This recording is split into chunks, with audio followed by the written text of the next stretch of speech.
Welcome to the Nerd Party. Maximum more. Punch it. Punch it. Punch it, Bishop! Punch it. Punch that shit! Let's punch it.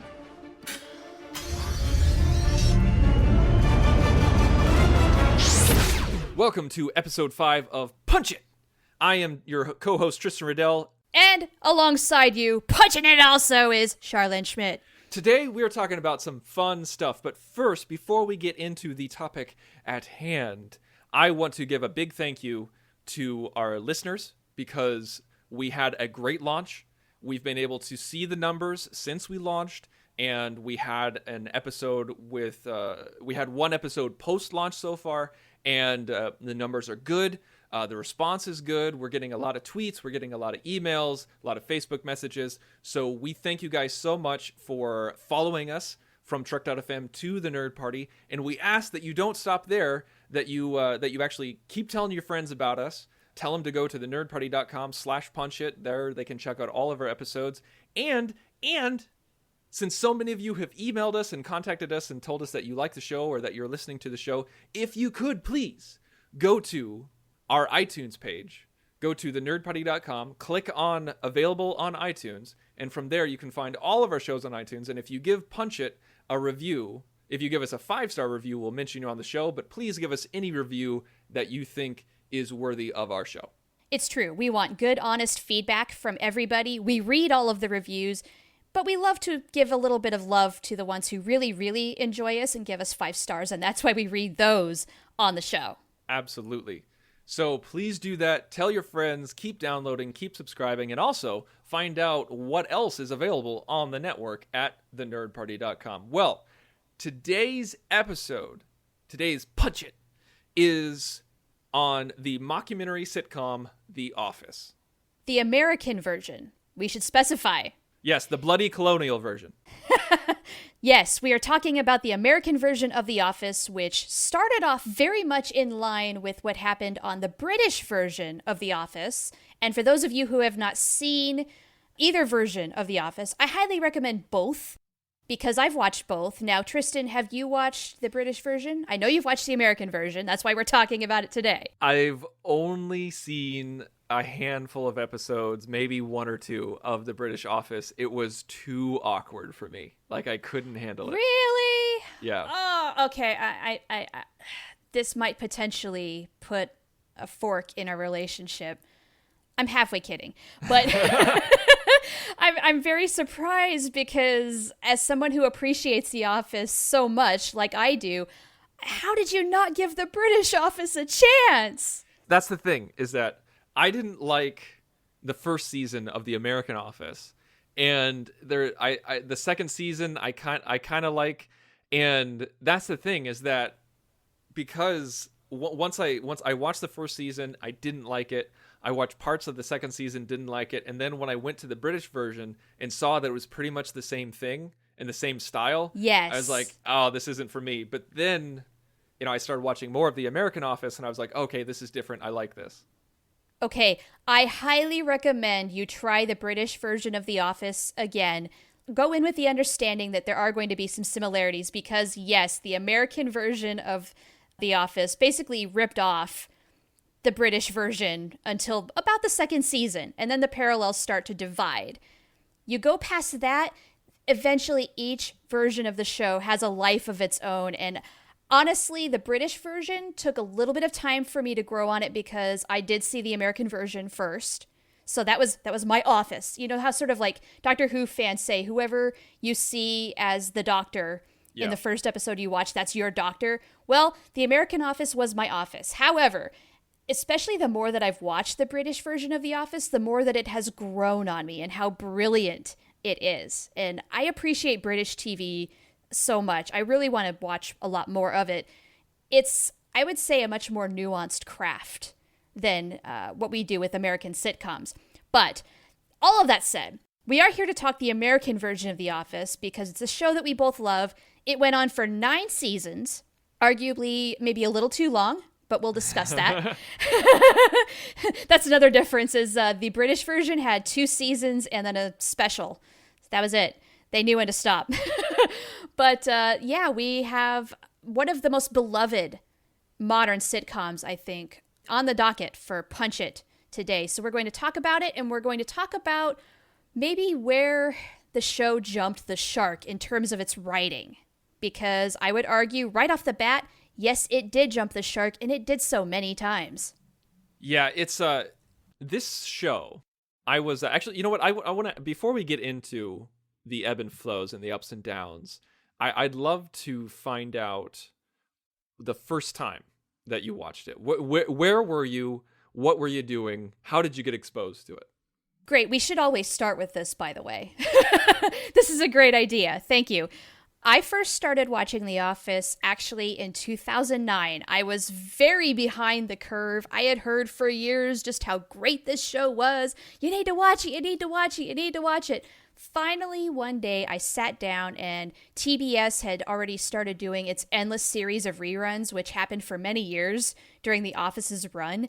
And so I just started sitting down and watched it and finally realized what this brilliant thing was that everybody was raving about. And yeah, it was terrific, and I totally fell in love with Jim and Pam, and so I started catching up. I started watching all of the reruns as well as what was airing concurrently on NBC, and I followed it until the very bitter end. It's like once I latched on, I could not go. And that's what happens with shows that I love. I have to watch everything. It's like a sense of completion. So how about you? Well, the thing with me is that the first time I saw it was, I lived in Hollywood for a short stint of time. I worked and lived in Hollywood for a little bit. And I lived with a whole bunch of guys, and we had nothing to do. We had no money. And so instead of enjoying the nice Los Angeles sun, we decided somebody got a hold of The Office DVDs. Nice. And this was in 2007. This was in late 2007. And so we just binge watched season 1 and I think the first half of season 2. And I caught myself hiding my face behind a pillow because I was getting so embarrassed by Michael Scott. Oh, yes, this happens. And that's the thing with me is that, like, I get embarrassed for people on screen. Mm-hmm. And so whenever there is embarrassment in a TV show, I can't handle it. That's why I don't like the British version, because so much of it is embarrassing for these characters. And But then the same goes for Michael Scott as well. And yeah, I'm absolutely with you there. Sometimes when we're watching The Office, because it's one of those shows that we watch right before bed. We've seen it so many times we can fall asleep to it. If I'm actually actively watching it and Michael does something awkward, I'm just like, oh, dude. Yeah, exactly. Yeah, I'm the same exact way. I'm feeling that way. But the thing is that the girl, my wife, this is one of her favorite shows of all time. Uh-huh. And she has watched it over and over and over again. And she was the same way that you are, where she would put it on before bed. She would watch like a disc at night just to relax, just to calm down and like fall asleep to it. Mm-hmm. And she'd wake up and you'd see the fuzz on the TV, you know, and so because she was so in love with it, when we started dating and when we were engaged, and of course when we got married, she started exposing me to it more and more. And so I started seeing it past season 2, where, like, you know, the second half of season 2 on to season 3 and season 4. And I started falling in love with these characters. I started getting invested in Jim and Pam. You know, like I started sympathizing with Toby. You know, I started being fascinated with Dwight. You know, like I started falling in love with these characters. And it was funny because my least favorite character for the entire run was Michael Scott. And and of course he's the star of the show. And he's the star of the show. But I was able to, you know, like these other people were so good that I was fine with it. But then, you know, like when season 7 was coming around, I was like, okay, you know, once Michael Scott's gone, you know, maybe it'll become the show that I really want it to be. And that was not the case. Oh, that's so interesting that you had that perspective in the first place, because you disliked Michael Scott that much that you thought the show would actually improve upon his leaving and turning into something that you might actually like better. I think everybody else, pardon me for saying so, it was like, oh, Steve Carell's going to leave? Are you kidding me? This show is going to go down the tubes right away. But I think we would have both agree that, yes, it did. Yes, absolutely. That's the thing, is that I was 100% wrong.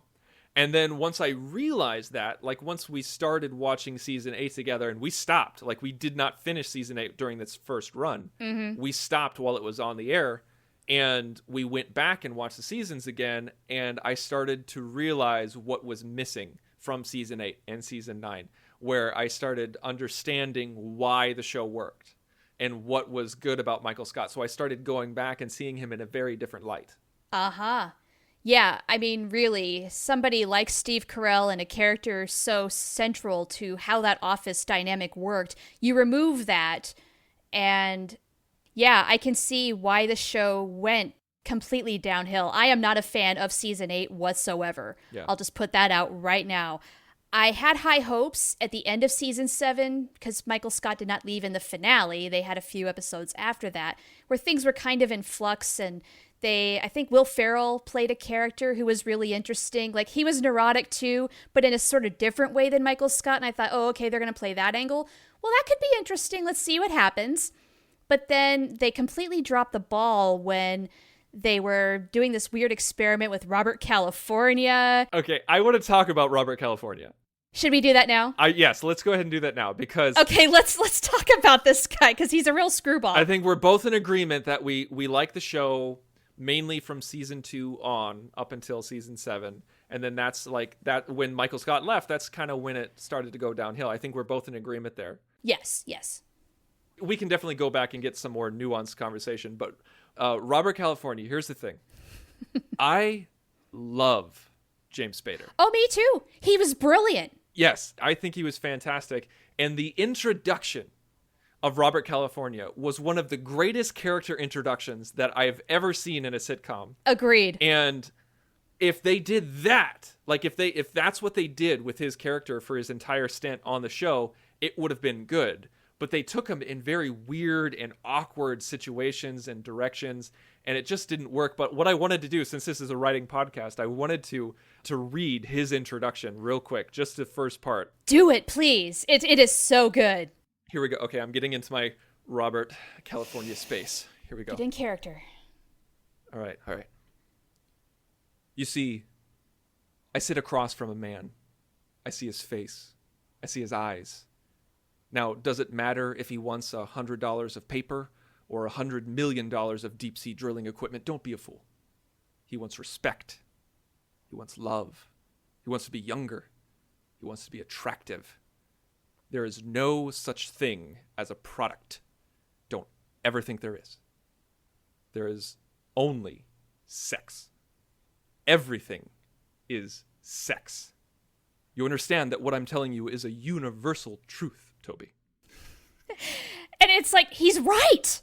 You're not going to tell him he's wrong. And that's the thing. It's just like, I love that Toby and Gabe and Jim are just so enamored by Robert that he's like, will you be heard? Will you have a voice? Will I steamroll over you? Do you feel heard right now, Jim? Do you have a voice right now? You can answer me. And then Jim just like slightly goes, yes. And he's like, that was your choice, not mine. The fallacy is that it is up to the steamroller. It is up to the object whether it will be flattened or not. And I can tell from that small interaction we've had already, you won't be flattened by anybody. Do you agree with me, Jim? It's just, he's like, yes, you do. That's such a powerful and quirky character. You just wonder, like, is he a former cult leader? How is he so smooth about this? Oh, that's the thing. Like, if you said that, like, oh, in the 70s or in the 80s, Robert California led a cult, you'd be like, okay, yeah, I get that. Yeah, like, that makes perfect sense. Okay, I know exactly where you're coming from now because, yeah, that's sort of just, he just had, like, that come to Jesus moment with Jim right there in that piece of dialogue. And, yeah, I think we were all enamored with him at that point. But then that was so good that the writers just could not keep up with him. And I absolutely agree with what you said earlier. They took him to a weird place, a place that made no sense. And then once he left, it was just like, thank God. Yeah. I'm so glad we're done with him. I think the moment when I realized that I was done with Robert California was the wrestling scene. Oh, God. I just remembered that. Yeah, exactly. Flashbacks. For those of you who haven't seen it, don't. For those of you who have seen it, you understand what we're talking about. Right. I don't really want to talk about it. Yeah, it wasn't entertaining. It was weird. It wasn't funny. It wasn't interesting. No. It was forced. It was shoehorned. And this character... Yes. This character is a very elegant and mysterious and weird character, but this kind of debased him. This debased the character. Big time. Big time. I feel like they had a really great idea, and maybe they should have just kept it with the interview. Yeah. Made him so mysterious. We would have just absolutely loved this guy and written a lot of fanfic about him, maybe. But what the actual execution of keeping him on the show was a really bad idea because of how it turned out. I mean, of course I'm saying that in hindsight, but if I were in that writer's room with a character that powerful like that, I would have just been like, no, we should not go there. Let's leave him be. We have a good thing, but we cannot exploit this any further.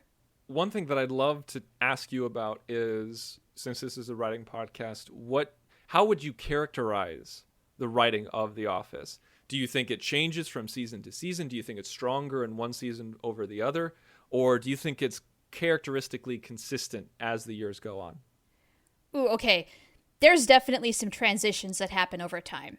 I would say maybe the first 4 seasons are much more of the mockumentary type of format they were going for, where it feels a little more real. And then as the seasons wear on, though, it starts to feel a little more sitcom-y. The characters are starting to do more outrageous things. They're doing more stunts. There's more physical comedy. And it's a little more of the boom ching type of dialogue. That's where I see it going. And so when we talk later about whether the show jumped the shark or not, there's many reasons why I think it did not just start with the departure of Michael Scott. But how about you? How do you see The Office as a whole, and if you see transitions in the writing, where? I think I see a definite transition in the writing from season 2 on. I feel like season 2, how do I put this? I think season 2 through 5 are very consistent, specifically season 3. I feel like season 2 emerged from what season 1 was trying to be and made itself what it is in the latter half of season 2. But season 3 was an incredibly solid season. So I'd say 3, 4, and 5 are probably the best written seasons, in my opinion. Season 6 is good, but it starts to dip down in that quality that you were talking about, where things didn't really matter as much in season 6 like they did season 3 through 5. And then season 7, I don't know how to describe season 7, but it was it at least had that journey of Michael Scott towards the end, which I appreciated. Yeah. And then season 8 and 9, season 8 was just abysmal. And then they kind of regained some of that goodwill back in season 9, in my opinion. Yeah, I agree with a lot of that assessment. I would say that seasons 1 through 5, they're pretty consistently good. Season 5 is starting to be the tipping point, where season 6 still has some really good gems, but the highs are still pretty high, but it reaches some newer lows. And then season 7, leading up to the departure of Michael Scott, is really good. Season 8 is just absolutely abysmal. Season 9, I feel, is sort of like a redux of season 8. What didn't work in season 8, they got it right in season 9. And then they did a really nice job of building up to the finale. Yeah, they absolutely did. And I just realized that even though I was knocking season 6, one of my favorite episodes is in season 6, and that's Niagara. Oh, the wedding. The wedding. I absolutely love the wedding in Niagara. And yeah, they did that right. Yeah, and also Murder was incredibly funny. Oh, you liked that? Yeah, where they did the murder mystery role-playing game. Oh, that is one of my least favorites. I just got so bored with it. Think about the end of the episode where they all have finger guns on each other, and Pam's like, "I'm not going down for this." I don't know why people love this episode so much. I've got to disagree with you. It's just I don't know. It felt kind of goofy. Sorry. Okay, no, you're not wrong. You're not wrong. It is very goofy, but here's the thing. One of my other favorite episodes of all time was also in season 6. So maybe I misspoke about season 6. But because you have the 2 episodes of The Delivery, Of course, the birth, yes. So you have the wedding in Niagara, you have the birth and delivery in the delivery, and it's just these 2 episodes are so fantastic. But I think the thing is, outside of that, I didn't really like any of the episodes in season 6. Yeah, there's just some that really are not so great. And you've got the whole thing, too, where you've got Saber buying out Dunder Mifflin, Right. which is both, I feel, kind of good and bad. I loved Kathy Bates' character. Eh. She was fantastic. I loved her, but I was really not a fan of Gabe from the beginning. And also, season 6 is where we just start to see a little more of Andy Bernard. I'm going to say right now that Andy Bernard is not my favorite character whatsoever. I don't know if it's a thing where, like, I just don't like Ed Helms. Maybe it's his method of acting, or if it's just the characters that he plays. But I'm sorry, I'm not a fan. I don't get it. He was the worst thing that happened to The Office. So when they started focusing more on his character, they really had a hard time keeping my attention, just because I don't want Andy Bernard, especially in charge. Ew. If it wasn't for the Hangover trilogy doing so well, I don't think we would have had them focus on Andy as much. I really don't think so. You're probably right, just because Ed Helms was having a lot of success, but I'm sorry, Andy was not up for that task. He should have stayed a minor character. Yeah. Like, Ed Helms might be a great actor outside of The Office, but Andy, the character, is so horrible when he's focused on. Like, he's fun for the quick quips and the one-liners and that awkward humor that's just kind of out of nowhere, like the big tuna stuff. That's fine. That's great. That's all that he should have been. We never should have devoted half a season to his character. Yes, and I feel that was a huge failing. It wasn't interesting. It wasn't funny. There was all that back and forth with whether he and Aaron were together or not. And then he, like, disappeared because he was, I don't know, afraid of doing his job. So he went on a boat for a few months. That's so weird. So weird. Okay. It was just dumb. Well, how about this? How would you punch it up? What would you do differently for season 8 and season 9? How would you punch it? Okay. So we're going to go with the fact that Michael Scott is gone. Steve Carell Yes. has left the show. Gone. No Robert California. Okay. None. Maybe I would have had an outside hire where we have to create a struggle for Dwight to regain the position. Because if you remember, he fired a gun in the office and was demoted. As soon as he had the power, he lost it, basically, and lost favor with the management. And so Dwight was always meant to take over the office as soon as Michael Scott was gone. And so we need to see him struggle with that, probably in a different and new way. But yeah, Andy is not going to be in charge at all in my show. He's going to remain a minor character. And I don't know if you want to create a dynamic with maybe somebody who is there or somebody new. That just occurred to me. Maybe you want to see Stanley take a step up, and we learn more about Stanley, because he's been a minor character throughout the whole series. And he's close to retirement. This could be his little swan song, going out on top or something like that. But then I do see why they tried to bring in a new character, because adding somebody new to the dynamic always changes things up a little bit. But I feel like when they already did that with Aaron, don't we have enough people on the show already, for one thing? Yeah. But then also Aaron's character, it was great getting to know her, but at first I was really not sure about her. I was really slow to warm on Aaron. Like, they took some time to figure her out, like her quirkiness. And so in a way, I sort of wish they would have just kind of kept it with the people that they had, rather than this weird merry-go-round of bosses. How about you? That was always really awkward for me too, where it's just, like you said, this weird merry-go-round of bosses where it's just like, find a direction and go with it. Uh-huh. And I think the production team was scared of filling Michael Scott's shoes. And yeah, I feel like if you just kept it with the people that you had, there was already so many goddamn characters. If you just kept it with the characters that you had, put Dwight in charge, but he doesn't have to be a Michael Scott. He doesn't have to be the protagonist of the show. Continue to focus on Jim and Dwight and Pam. Like, have that be your big three, like it always has been, except instead of having your big four with Michael Scott at the head, you now have diversified big three. And so just keep that running because you don't need Andy to step in and be a Michael Scott and be awkward and weird. And then, he goes off and does movies. And so you have to write him off the show. It's just, they shot themselves in the foot by choosing Andy because Ed Helms went off and did movies. And that was the very reason why they chose to focus on him, because he was popular and did movies.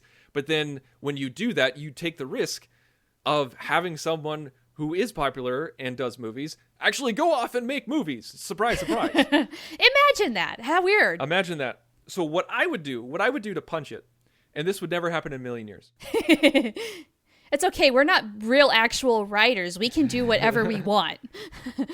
What I would do is I would finish with season 7. Like, that's it. That's the end. Ideally, that's what I would have done too. But what I would have done, this is when I would have gone the British route.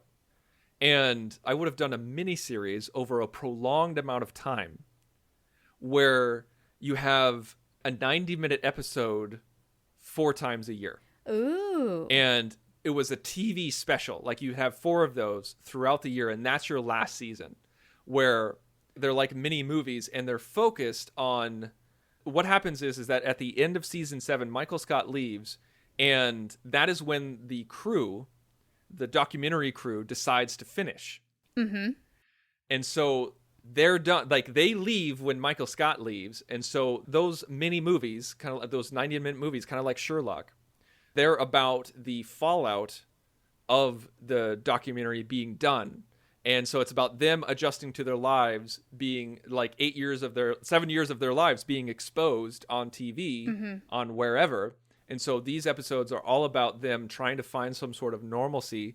And some of them stay at the office, some of them move on, and we're playing catch up with them. So it's basically like the last episode of season 9, but way more expanded and way more emphasis spent with these characters. Yeah, I like that. And I was just about to say, so what you would do is take the best of season 9 and then put it out over time, because I do love how they finally did release the documentary after all these years of footage, put it into something, and then, had the characters talk about their experience from that perspective. So yeah, that would be very cool. And also, yeah, there is a parallel with the original British Office in that sense, because they wrapped up the filming and then they reunited for that special, right, and figured out what was happening with their lives. And it made absolute sense that, say, Jim and Pam moved away and stuff like that. And of course, then Michael shows up for the wedding of Angela and Dwight, that sort of thing.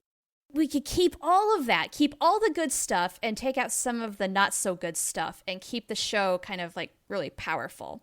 Yeah, like get rid of season 8.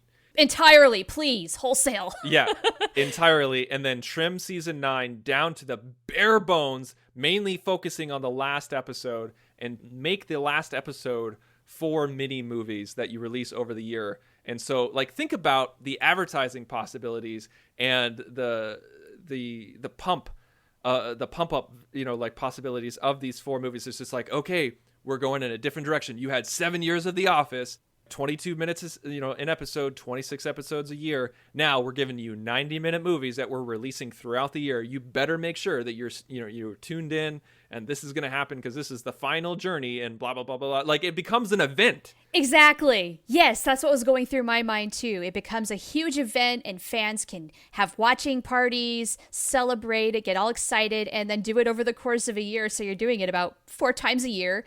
And that last year, like, it's a huge celebration of this show's legacy, and it's a beautiful thing, instead of wearing it down and beating it down until finally you're just, in a way, just so happy that it's finally over.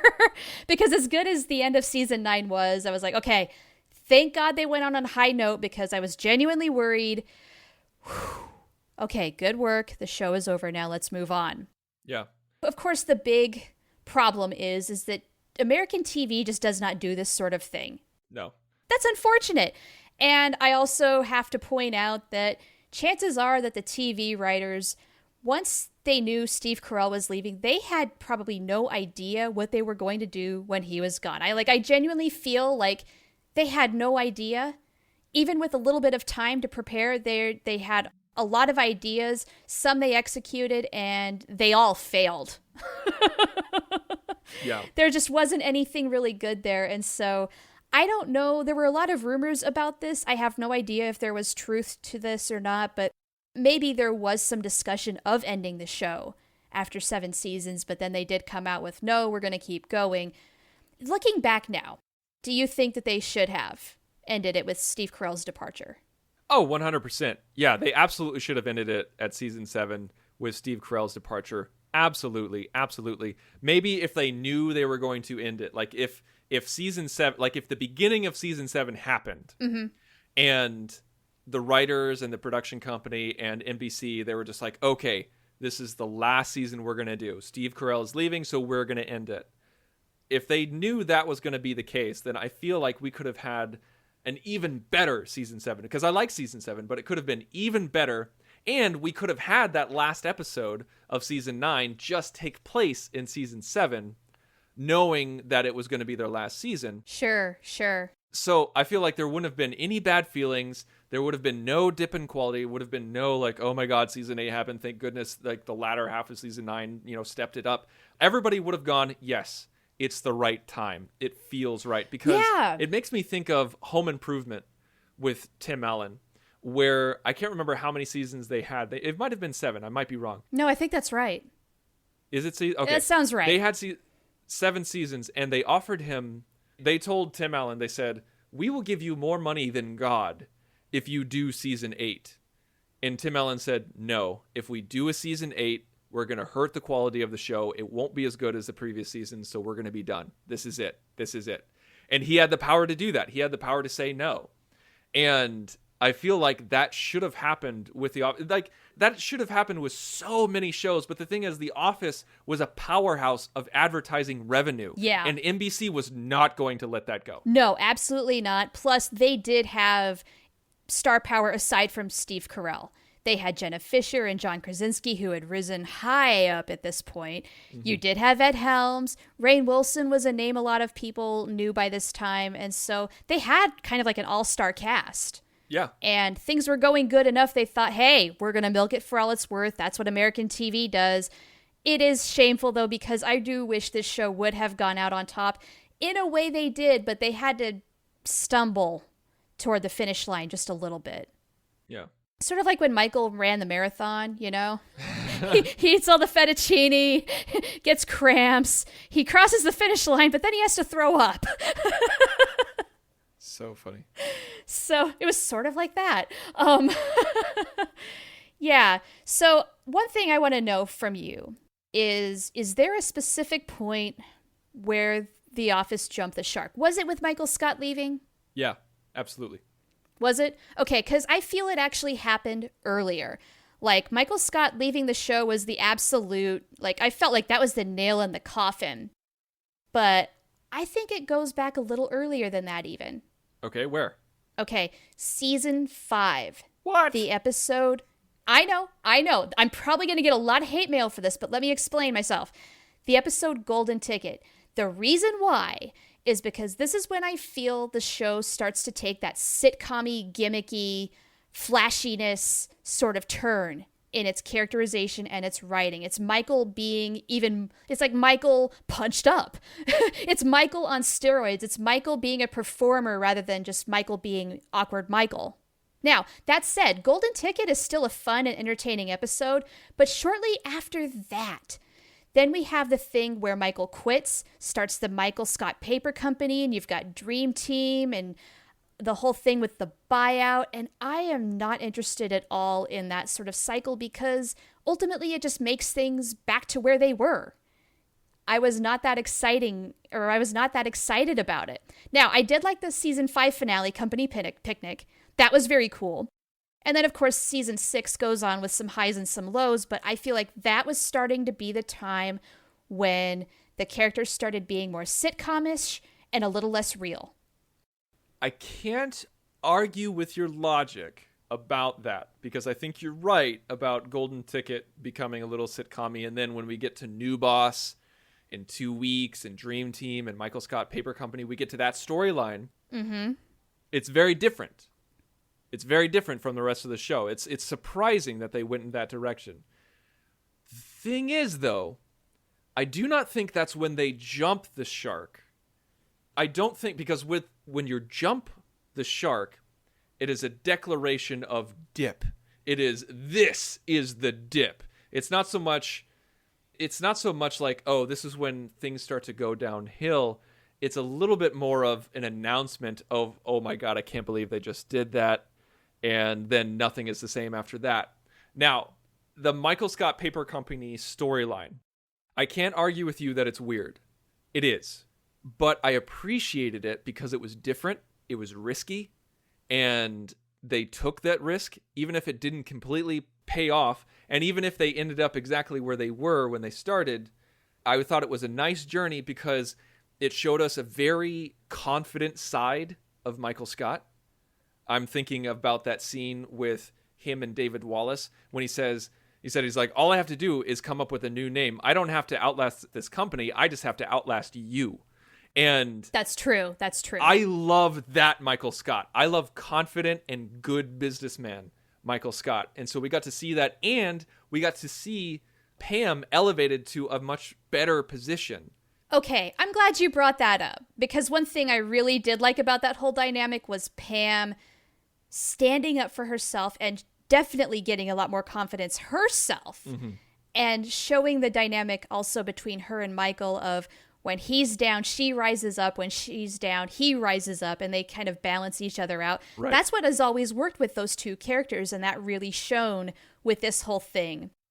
So it's not all bad. And actually, the first time that I watched this storyline, I thought it was okay. But the more that I've watched it, the more I've just thought, really, guys? This is kind of nah. Yeah, I'd have to say, like, if I was going to say, like, if I didn't say Michael Scott leaving, you know, like if I had to pick something else, it would probably be Saber. Okay, why Saber? I didn't like Kathy Bates' character. I didn't like her at all. Tell me more about that, because I thought she was great. I've already said as much. Why don't you like her? I don't know how to describe it. She felt wrong for this universe. Really? Yeah, I felt like she was an okay character and definitely an okay actress. It was like right character, right actress, wrong show. Okay, keep going. That's kind of how I feel. And with Saber, it was this weird interference from another company. You get a new CEO, you get Gabe, you get this, the episode New Leads with, you know, like a Saber's policy on sale is king, kind of regresses Jim back to young Jim. And we've spent years and years and years trying to get him out of this apathetic, goofy-faced character who doesn't have any direction, doesn't care about his career. And he finally gets out of that. We see him, you know, have goals and be career driven. And then he gets back to being a salesman. And then he realizes that there's a cap on how much he can earn.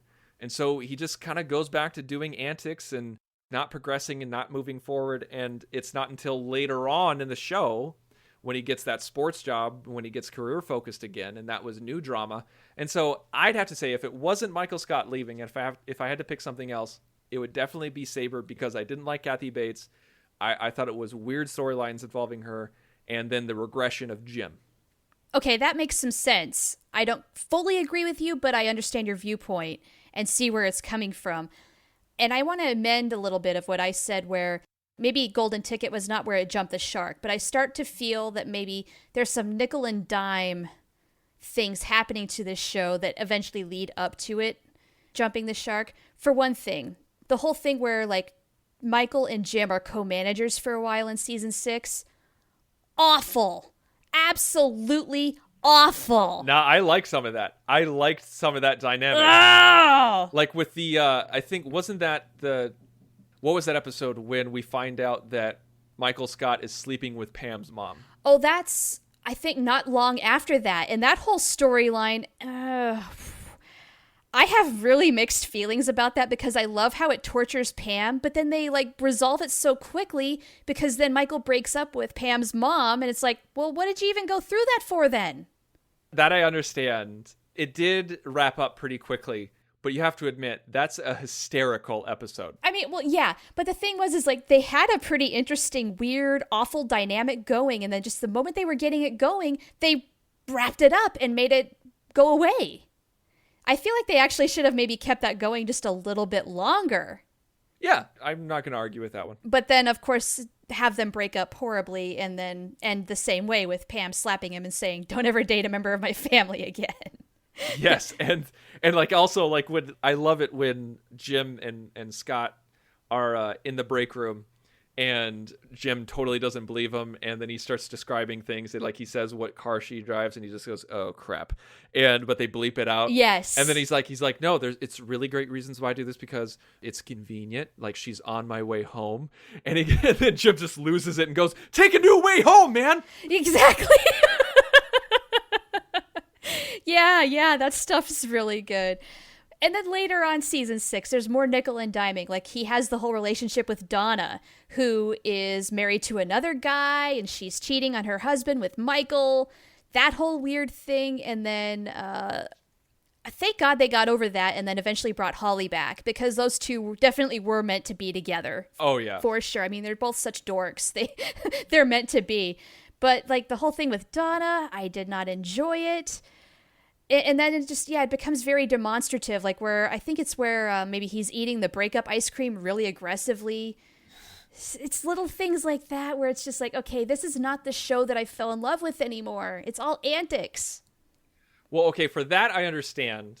I can understand why you wouldn't quite like it, but I don't think you can really call that jumping the shark. No, what I'm saying is like it's weird depreciation, sort of like wear and tear on your car. Yes. And then maybe Michael Scott leaving is where the engine has failed and you need to get a new one or something of that nature. I could see that. All right, so as we're wrapping up, we're rounding third. Would you say you have a favorite season or a favorite moment? How would you categorize that? Yeah, I would say season 2 is my favorite because the Jim and Pam dynamic is just really starting to heat up and get intense. And I love watching that happen. Some of my favorite episodes are in season 2. Like, I love the Dundies kicking off season 2. That's a great freaking episode. Booze Cruise is on there. It's just got this nice, fun spirit that I really appreciate. I think season 2 is my favorite. How about you? I love that. And I feel God in this Chili's tonight. Best Dundies ever! I love that. I love that so much. Yeah, I love Drunk Pam. I think she's funny. Drunk Pam is awesome. Here's the thing. I like season 4 of The Office. Do tell. You've got Fun Run, you've got Launch Party, you've got Local Ad, Branch Wars, and my favorite episode of all time, out of every single Office episode, this is my favorite episode that I could watch once a week, and that's season 4, episode 13, Dinner Party. Oh, yeah. That is such a good episode. That's probably in my top 5. I am honestly not sure what my number 1 is, but that one's really up there. That is such a great episode. It is just, I've met some people who have said, "Oh, that's a horrible episode," and I go, "We can't be friends because we haven't." There's no taste that we have that is similar if you do not think that's a great episode, because it is so well written, perfectly acted. Oh, it's so great. It is a perfect Office episode, in my opinion. I have to agree. If you can't appreciate that, how can you appreciate The Office? That's like taking the dynamic of The Office, what The Office is all about, and then just putting it on steroids. Quintessential. Yeah, fantastic. All right, well, that is our episode on The Office. We hope you guys enjoyed it. Please write us and tell us what you think of The Office. What's your favorite episode? What's your favorite season? When do you think it jumped the shark? Do you think it jumped the shark at all? What you can do is go to thenerdparty.com/contact, select Punch It from the menu, and that's how you can email us. Shar, where can we find you online? You can find me on Twitter at @OhTheProfanity. And you can find me on Twitter as well at The Insane Robin. You can find the show page at Join Nerd Party. You can find us on Facebook at facebook.com/The Nerd Party. And you can also go to lootcrate.com/Nerd Party. And from there, you can sign up for a fantastic geek subscription service where you get $40 worth of material for less than $20. You go to lootcrate.com/Nerd Party, enter in code Nerd Party at checkout. You'll save even more money off of that. We're talking Pop Funkos, t-shirts, comic books, action figures, all great geek stuff. And we want to give you guys a discount. Now, Shar, we have one other thing that we'd like to talk about before we sign off. Yes, we have something very exciting that we're going to start up on the Nerd Party website. And we talked about this way in episode 1 as an idea of something that we were going to do, and we're actually going to do it, and that is we are going to start a story prompt. And what we want you to do as our listeners is to go to the show page for this episode and keep writing the story. Now, the idea is everybody contributes one line at a time. So we'll start you off. The first person to chime in puts in a line, and then you just keep going from there after. We'll run it for a couple of weeks, see how it goes. And if we like it, we're going to read it on the show. Now, the subject is, predictably probably, Star Trek. It's going to be a Star Trek story. We'll make sure that we give you a Star Trek prompt. And so I apologize for those of you who might not be Star Trek fans. I hope it'll still be user-friendly enough of a topic to where you can participate and join in the fun.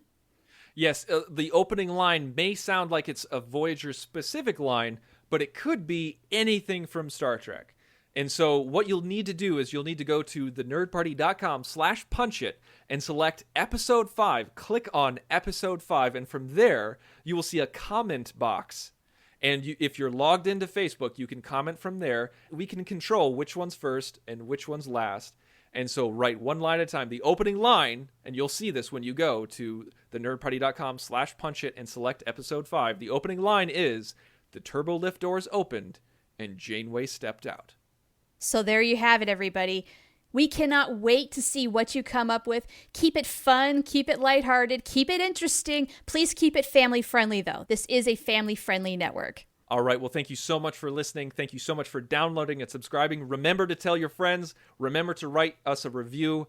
And we cannot wait until next week where we get to punch it yet again. Bam! Ready for warp, sir. Let's punch it.